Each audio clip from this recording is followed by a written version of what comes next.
Oldindan kelishilgan va'da. Alloh taolo bandasini o'ziga qaytishi uchun, ya'ni gunohlardan qaytib to'g'ri yo'lga yurishi uchun kasal qiladi. Banda to'g'ri yo'lga qaytsa, undan kasallikni aritadi, chunki kasallik o'z ishini bajarib bo'ldi. Bandam kibrni qo'yib, xokisor bo'lsin deb kasallik beradi.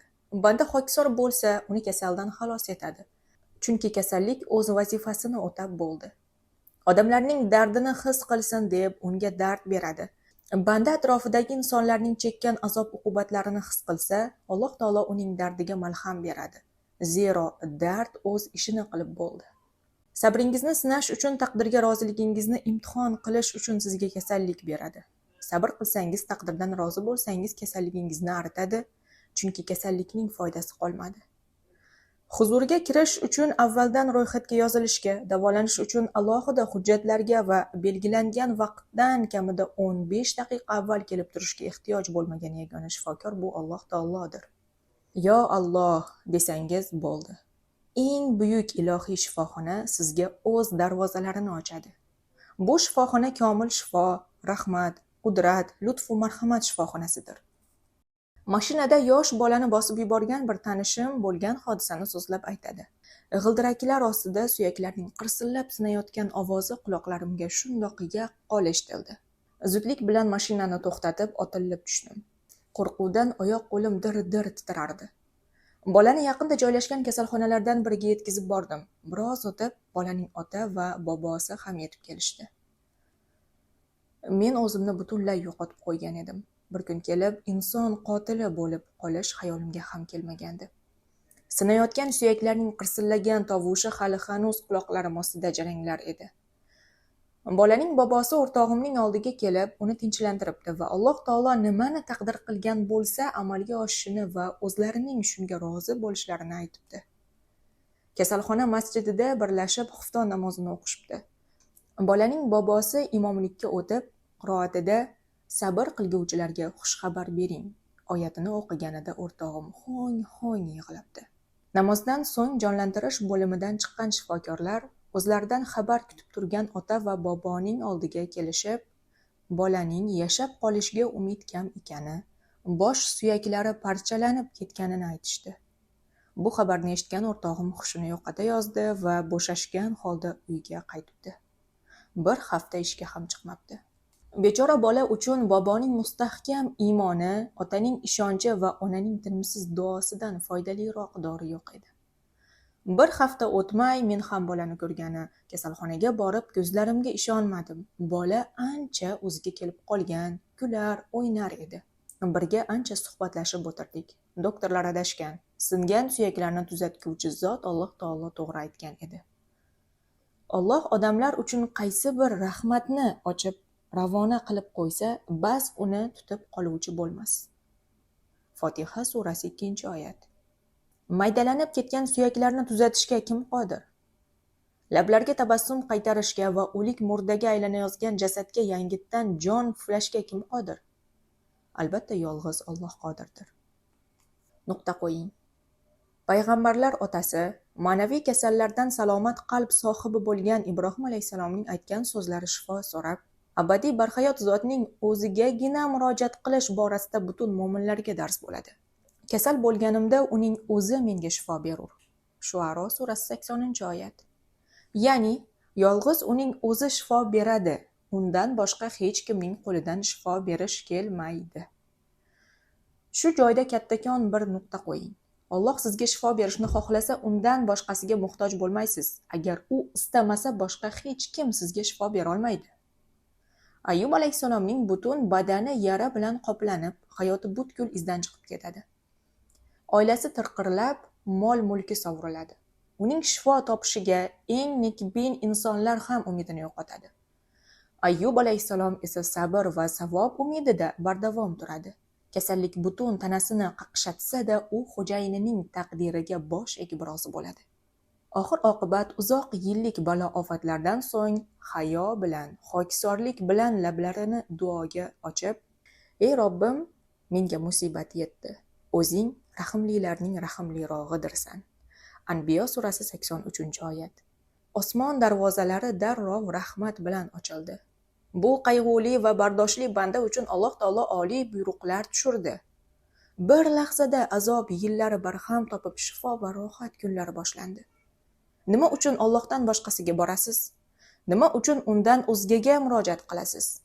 Nega atrofingizda yurgan o'lik kimsalarga suyanib, hech qachon o'lmaydigan abadiy barhayot zotni unutib qo'yasiz? Shifo boshqa joydan ham kelishi mumkin deb sizni kim ishontirib qo'ydi?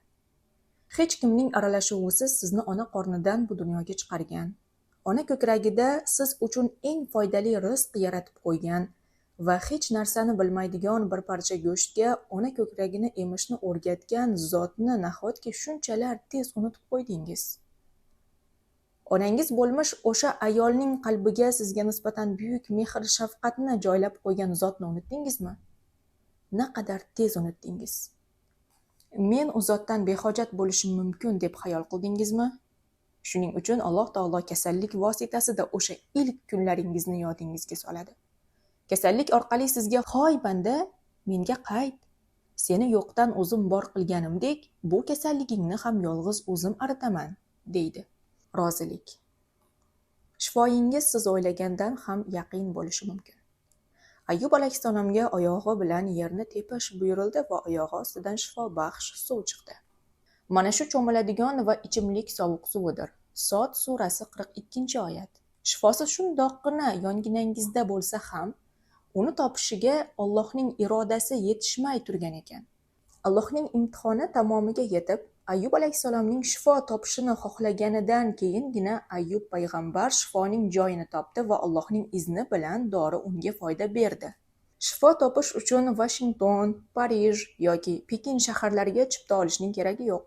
Qalbingiz uchun taqdirdan rozilik shahriga chipta olsangiz bas, inshaalloh tuzalishingiz yaqin. Davoing o'zingdadir, o'zing sezmaysan. Shifoying yoningdadir, o'zing bilmaysan. Siz Allohning taqdiridan rozi bo'lsangiz, Alloh ham sizdan rozi bo'ladi va sizni rozi qilib qo'yadi. Kasallik taqdirdan rozilikning eng katta imtihonlaridandir. Agar sizning bu imtihonga javobingiz rozilik bo'lsa, Allohning izni bilan natija ham rozi qiluvchi bo'ladi. Haqli ravishda bir savol tug'iladi. Kasallikdan qanday rozi bo'lish mumkin? Axir undagi og'riqlar tabiatdan yomon ko'riladigan narsa bo'lsa, qanday qilib inson yomon ko'rgan narsasiga rozi bo'ladi? Ulamolar bu savolga quyidagicha javob beradilar. Buning hech ziddiyatli joyi yo'q. Chunki inson kasallikni og'rig'i e'tibori bilan yomon ko'rsa ham o'zi yaxshi ko'rgan narsaga Allohning roziligiga sababchi bo'lgani uchun kasallikdan rozi bo'lishi mumkin. Xuddiki dorining achchiqligini yomon ko'rsa ham foydali ekanini bilgani uchun uni ichishga rozi bo'lgani kabi. Kasallikdan tortayotganingizda payg'ambar alayhissalom ummatlarga o'rgatgan so'zlarni takrorlang. Allohni o'zimga parvardigor, islomni din va Muhammad sallallohu alayhi va sallamni payg'ambar deb rozi bo'ldim. Bu so'zlarni nafaqat tilingiz bilan, balki dilingiz bilan ayting. Uning taqozosiga bo'ysunishga qalbingizni chiniqtiring, u bilan qalbingizni yuving. Zero Allohning taqdiriga rozi bo'lish u zotni parvardigor deb tan olish va rozi bo'lishning bir parchasidir. Siz bunga rozi bo'lsangiz, Alloh sizni rozi qiladi. Qalbingizni taqdirdan rozilik bilan nafas oladigan va taqdirdan rozilik bilan rohatlanadigan qilib oling. Shunda Allohning izni bilan jismingizda sog'ayish alomatlari asta-sekin paydo bo'la boshlaganini ko'rasiz. Qo'llaringizni ochib, duoyingizda uning Shofiy ismini o'qing va butun badaningizga surting. Allohning izni bilan butun dardlaringizdan forig' bo'lasiz. Kasalligingiz Shofiy ismi orqali Parvardigoringizni yanada yaxshiroq tanish uchun yangi davrning boshlanish nuqtasi bo'lsin. Gunohlar daryosi. Hayotingiz davomida juda ko'p kasal bo'lgansiz, shunday emasmi? O'sha kasallardan kim shifo bergan? Albatta Alloh. Shunday emasmi? Shunday bo'lsa, nega endi aynan hozirgi kasalim uni ojiz qoldiradi deb o'ylamoqdasiz? Mana shunday o'ylashingizning o'zi jazolanishga loyiq jinoyat. Kim bilsin, kasalingiz mana shunday kasal e'tiqodingiz jazosidir. Avvalo qalbingizdan bunday kasal xayollarni chiqarib yuboring, so'ng shifo so'rab Shofiy zotga yolvoring. Albatta shifo beradi. Kasalxonalarda yotgan barcha bemorlar dardlariga shifo topish uchun Shofiy zot tarafidan izn bo'lishini kutib yotibdilar. Yer yuzida biror yo'qki Alloh eshitmasa, biror og'riq yo'qki uning o'rnini bilmasa.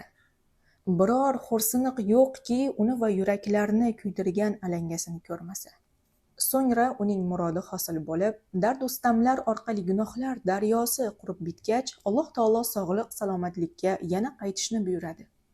Bahonada inson gardanida yuk bo'lib turgan gunohlardan qutulib oladi. U zot rahimli zot bo'lgani uchun ham sizga shifo beradi. Bilguvchi zot bo'lgani uchun ham shifo beradi. Halim zot bo'lgani uchun ham shifo beradi. Qodir zot bo'lgani uchun ham shifo beradi. Alloh bo'lgani uchun shifo beradi. U zot bilan birga bo'lsangiz, telefoningizdan shifokorlarning ism va raqamlarini o'chirib yuboravering. U bilan bo'lsangiz, kasalxonalarning manzillarini unutib yuboravering.